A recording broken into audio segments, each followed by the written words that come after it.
ನಮಸ್ಕಾರ ಆತ್ಮೀಯ ಕನ್ನಡದ ಬಂಧುಗಳೇ, ಇಂದು ನಮ್ಮ ಮೈಸೂರು ಹೃದಯವಂತ ಕನ್ನಡಿಗರ ಬಳಗದಿಂದ ನಮ್ಮ ಮೈಸೂರು ಮಹಾನಗರ ಪಾಲಿಕೆಗೆ ಹೊಸದಾಗಿ ಅಧಿಕಾರವನ್ನು ಸ್ವೀಕರಿಸಿದಂಥ MK ಸವಿತಾ ಮೇಡಮ್ ಅವ್ರಿಗೆ ಒಂದು ಮನವಿಯನ್ನು ಮಾಡಿದ್ದೇವೆ.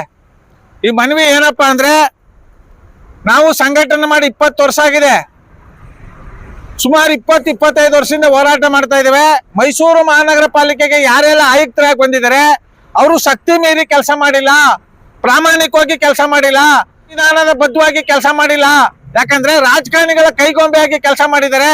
ಇವತ್ತು ಮೇಡಮ್ ಅವ್ರು ಏನ್ ಬಂದಿದ್ದಾರೆ, ಅವರು ಅನುಭವ ಇದೆ. ನಾವು ಎಲ್ಲ ವೃತ್ತಿಯಲ್ಲೂ ನಾವು ಕೆಲಸ ಮಾಡಿ ಅನುಭವ ಇದೆ.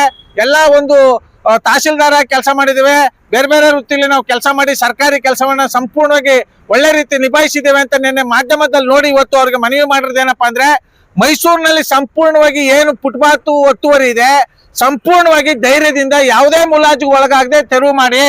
ಆದ್ರೆ ಫುಟ್ಪಾತ್ ವ್ಯಾಪಾರಿಗಳಿಗೆ ಪರ್ಯಾಯ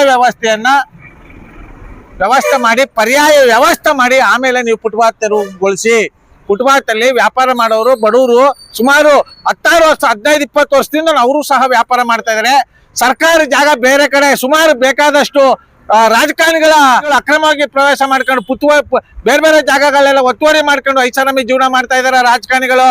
ಆದ್ದರಿಂದ ಫುಟ್ಪಾತ್ ವ್ಯಾಪಾರಿಗಳಿಗೆ ಉತ್ತಮವಾದಂತ ಜಾಗವನ್ನ ನಿಗದಿಪಡಿಸಿ ಫುಟ್ಪಾತ್ ತೆರವುಗೊಳಿಸಿ. ಆಮೇಲೆ ಯಾವುದೇ ರಾಜಕಾರಣಿಗಳ ಒತ್ತಡಕ್ಕೆ ಬಲಿಯಾಗಬೇಡಿ, ಉತ್ತಮವಾದಂತ ಕೆಲಸ ಮಾಡಿ. ಇದು ಸಾಂಸ್ಕೃತಿಕ ನಗರ, ಅರಮನೆಗಳ ನಗರ, ರಾಜರು ಆಳದಂತ ನಾಡು, ನಾಡ ದೇವತೆ ಜಗನ್ಮಾತೆ ಚಾಮುಂಡೇಶ್ವರಿ ಹೇಳ್ತಿರ್ತಕ್ಕಂಥ ಇಂಥ ಪವಿತ್ರವಾದಂತ ಮೈಸೂರಿಗೆ ತುಂಬಾ ದೊಡ್ಡ ಮಟ್ಟದಲ್ಲಿ ಹೆಸರಿದೆ.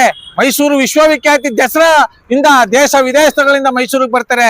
ಮೈಸೂರಿಗೆ ಕಪ್ಪು ಚುಕ್ಕೆ ಅಂತ ಕೆಲವು ಭ್ರಷ್ಟ ಅಧಿಕಾರಿಗಳು ತಕ್ಕ ಉತ್ತರ ಕೊಡುವುದ್ರ ಮೂಲಕ ಉತ್ತಮವಾದಂತ ಕೆಲಸ ಮಾಡಬೇಕು ಅಂತ ಇವತ್ತು ನಮ್ಮ ಹೊಸ ಆಯುಕ್ತರಿಗೆ ಹೊಸದಾಗಿ ಅಧಿಕಾರವನ್ನ ಸ್ವೀಕಾರ ಮಾಡಿರುವಂತ MK ಸವಿತಾ ಮೇಡಮ್ ಅವರಿಗೆ ಮನವಿ ಮಾಡಿ ನಮ್ಮ ಸಂಪೂರ್ಣವಾದಂತ ಬೆಂಬಲ ನಿಮಗೆ ಕೊಟ್ಟಿದ್ದೇವೆ.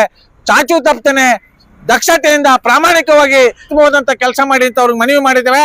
ದಯಮಾಡಿ ಉತ್ತಮವಾದಂತ ಕೆಲಸ ಮಾಡಿ ಸಾಂಸ್ಕೃತಿಕ ನಗರಕ್ಕೆ ಒಂದು ಒಳ್ಳೆ ಹೆಸರು ಮಾಡಬೇಕು, ಜನರ ಪ್ರೀತಿ ವಿಶ್ವಾಸವನ್ನ ಗಳಿಸಿ ಉತ್ತಮವಾದಂತ ಕೆಲಸ ಮಾಡಿ ಅಂತ ಇವತ್ತು ಮನವಿಯನ್ನ ಮಾಡಿದ್ದೇವೆ.